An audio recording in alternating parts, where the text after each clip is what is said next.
வணக்கம் friends, welcome to my max. தற்போதைய தமிழகத்தின் அரசியல் களம் தேர்தலை நோக்கி மிகவும் ஜோராக போய்கொண்டிருக்கு. ஸோ இந்த நிலையில தான் தமிழக வெற்றி கழகத்தின் தலைவர் விஜய் அவர்கள் சமீபத்தில் ஒரு கருத்து தெரிவிச்சிருந்தாரு. அதுவும் அவரோட 2வது மாநில மாநாட்டில் அவர் சொன்ன கருத்து என்ன அப்படின்னா, 1967 மற்றும் 77 நடந்தது போல ஒரு மிகப்பெரிய ஒரு வரலாற்று திருப்பமான ஒரு தேர்தலா இந்த 2026 தேர்தல் அமையும். அதுல தாவேக ஆட்சியை பிடிக்கும் அப்படின்றதான் அவரோட கருத்து. இந்த கருத்து தான் அரசியல் வட்டாரத்துல பெரும் விவாதத்தை ஏற்படுத்திக்கிட்டு. ஸோ நம்ம இப்ப என்ன பண்றோம் அப்படின்னா, 1977 தமிழகத்தோட உண்மையான நிலை எப்படி இருந்தது, திமுகவும் அதிமுகவும் எப்படி ஆட்சியை பிடிச்சது அப்படின்ற அந்த வரலாற்று பின்னணியை பார்ப்போம். முதல்ல 1967க்கு செல்வோம். இந்த ஆண்டுதான் இந்திய அரசியல்ல ஒரு மிகவும் திருப்பு முனையான ஆண்டா அமைந்தது. இந்தியா சுதந்திரம் பெற்றதுல இருந்து இந்திய லெவல்ல காங்கிரஸ் கட்சி தான் கோலோச்சிருந்தது. பல மாநிலங்கள்ல இந்த தேர்தல்ல தான் காங்கிரஸ் ஆட்சிகளையும் இழந்தது. தமிழகத்துல பெருந்தலைவர் காமராஜர் போன்ற மாபெரும் தலைவர்கள் இருந்தும் காங்கிரஸ் எப்படி விழுந்தது, திமுக எப்படி வென்றது? முதல் காரணம் அரிசி பஞ்சம் மற்றும் விலைவாசி உயர்வு. அந்த காலகட்டத்துல பாத்தீங்க அப்படின்னா, தஞ்சை டெல்டா பகுதியில கூட அரிசிக்கு மிகப்பெரிய பஞ்சமும் தட்டுப்பாடும் ஏற்பட்டது. மக்கள் ராகி கஞ்சி, ராகி கிளி சாப்பிட வேண்டிய ஒரு நிலைமை. தஞ்சை பகுதின்னு நமக்கு தெரியும், ஒரு நெற்களஞ்சியம் சொல்லக்கூடிய ஒரு பகுதியிலேயே அரிசிக்கு பஞ்சம்ன்ற போது அப்ப தமிழ்நாட்டோட நிலைமை எப்படி இருக்கும்னு நினைச்சு பாருங்க. அந்த காலத்துல அரிசியோட விலையும் சரி, மற்ற மளிகை பொருட்களோட விலையும் சரி உச்சமா இருந்தது. விலைவாசி மிகவும் உயர்வாகவும் இருக்கு. மக்கள் ரேஷன் கடையில மணி கணக்குல காத்திருந்தாங்க. இந்த அவல நிலைய திமுக மிக சரியா பயன்படுத்திச்சு. அப்ப அண்ணா வச்ச வாக்குறுதிதான் ரூபாய்க்கு 3 படின்றது லட்சியம், 1 படின்றது நிச்சயம் சொல்லி படி அரிசி 1 ரூபாய்க்கு தரேன் அப்படின்ற அந்த வாக்குறுதிய மக்கள் மத்தியில வச்சார். இது அடித்தட்டு மக்களிடையே மிகப்பெரிய தாக்கத்தை ஏற்படுத்துச்சு. 2வது காரணம் இந்தி திணிப்பு போராட்டம். இந்தி மட்டுமே ஆட்சி மொழி என்ற மத்திய அரசின் முடிவுக்கு எதிராக மாணவர்கள், இளைஞர்கள், பெண்கள் என பலரும் வீதியில் இறங்கி போராட ஆரம்பிச்சாங்க. இந்த போராட்டத்தை அன்றைய காங்கிரஸ் அரசு கையாண்ட விதம் தான் மக்கள் மனதுல ஒரு ஆறாத வடுவை ஏற்படுத்துச்சு. திமுக தமிழ் மொழியும் இன உணர்ச்சியும் முன்னிறுத்தி பிரச்சாரம் செஞ்சது. இது இளைஞர்களை பெரும் அளவுல கவர்ந்தது. 3வது காரணம் அடிமட்ட பிரச்சாரம். ஸோ நம்ம எல்லாருக்கும் தெரிஞ்சதுதான், இன்னைக்கு இருக்கிறது போல ஒரு டிஜிட்டல் மீடியாவோ ஒரு சமூக ஊடகங்களோ அன்னைக்கு கிடையாது. திண்ணை பிரச்சாரங்கள். ஒவ்வொரு கிராமத்திலும் தெருமுனையிலும் தலைவர்கள் நேரடியாக மக்களை சந்தித்து பேசினாங்க. மேடை பேச்சு.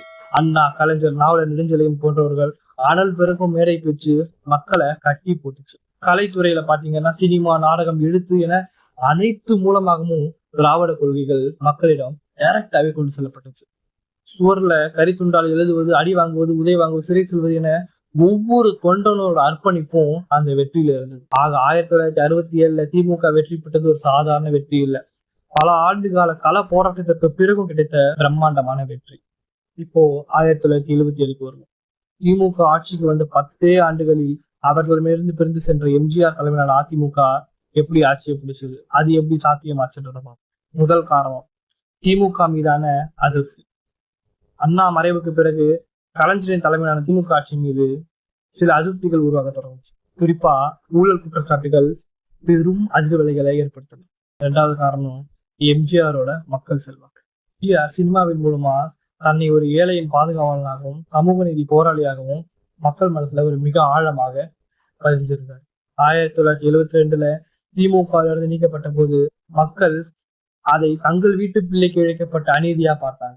அவர் தொடங்கிய அண்ணா திராவிட முன்னேற்ற கழகத்துக்கு மக்கள் மத்தியில், குறிப்பா பெண்கள் மத்தியில பெரும் ஆதரவுகள். குறிப்பிட்டு சொல்ல வேண்டிய செய்தி என்னன்னா, எம்ஜிஆர் அவர்கள் திமுக நீக்கப்பட்ட படப்பிடிப்புல இருக்காரு. அப்ப இந்த செய்தி அவருக்கு வெளிவருது. எம்ஜிஆர் கட்சி தொடங்கியே ஆக வேண்டும் அப்படின்ற பேர்ல எம்ஜிஆர் ரசிகர்களும் சரி, எம்ஜிஆரின் மீது பற்று கொண்டவங்களும் சரி, எம்ஜிஆரை பார்ப்பதற்காக சென்னை நோக்கி தமிழ்நாடு எங்க இருந்து வராங்க.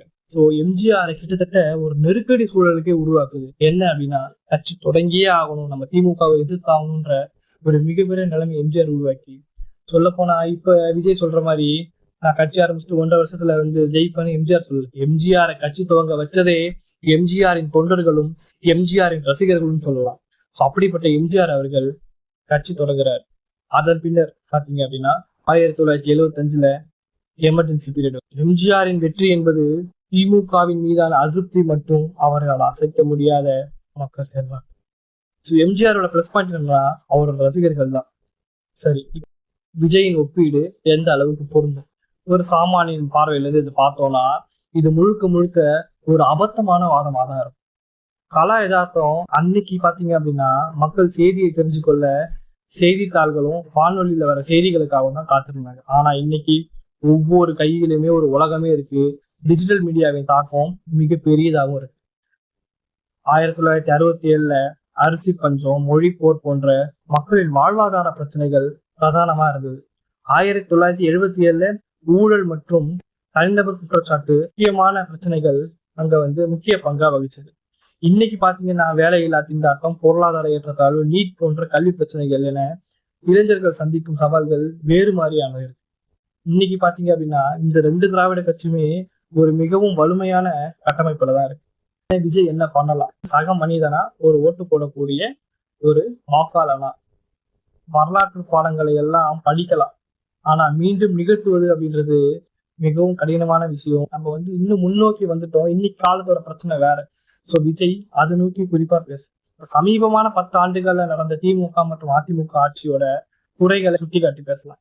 இன்றைய இளைஞர்கள் இருக்காங்க இல்லையா, அவங்களோட விரக்திக்கு என்ன தீர்வு? வேலையின்மை இருக்கா? வேலை வாய்ப்பு இல்ல, வேலை வாய்ப்பை உருவாக்குறதுக்கு என்ன திட்டம்? என்ன மாதிரி தொழில் சார்ந்த திட்டங்கள் ஏதாவது இருக்கா? இல்ல விஜய் வேலை வாய்ப்பை உருவாக்குறதுக்காக ஏதாவது தொழில் முதலீட்டாளர்களை ஈர்ப்பதற்கான திட்டம் வச்சிருக்காரா? இல்ல இங்கேயே இப்ப சீமான் சொல்றது போல ஒரு தற்சார்பு பொருளாதாரத்துக்கான கொள்கை ஏதாவது வச்சிருக்காங்க?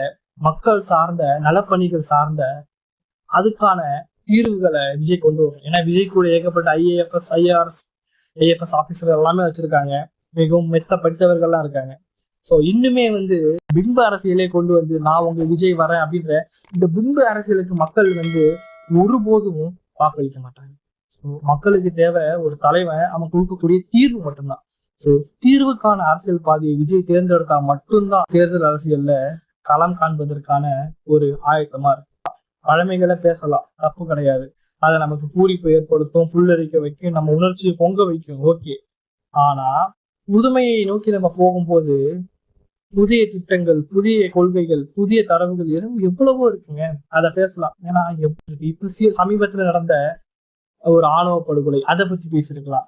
இல்ல இப்ப அஜித்குமாருக்கு இழைக்கப்பட்ட அநீதிக்கு விஜய் ஒரு போராட்டம் நடத்தி குரல் கொடுத்தாரு. ஒரு 3 நிமிட போராட்டம் நடத்தினாரு. ஏன் அந்த விஷயத்த மாநாட்டுல பேசும்போது இன்னும் கொஞ்சம் வலிமை பொருந்திய அரசியல் ஆயிருக்கும்ல. இப்ப அது மாதிரியான ஒரு நல்ல கருத்துக்களை, நல்ல செயல் திட்டங்களை நீங்க பேசுங்க, செயல் வரைவுகளை கொண்டு வாங்க. செயல்படணும். செயல்பட்டாதான் நீங்க வெல்ல முடியும். ஓகேங்களா? மேலும் இது போன்ற வீடியோக்களுக்கு மாயா மேக்ஸ் டிவிக்கு சப்ஸ்கிரைப் செய்யுங்க.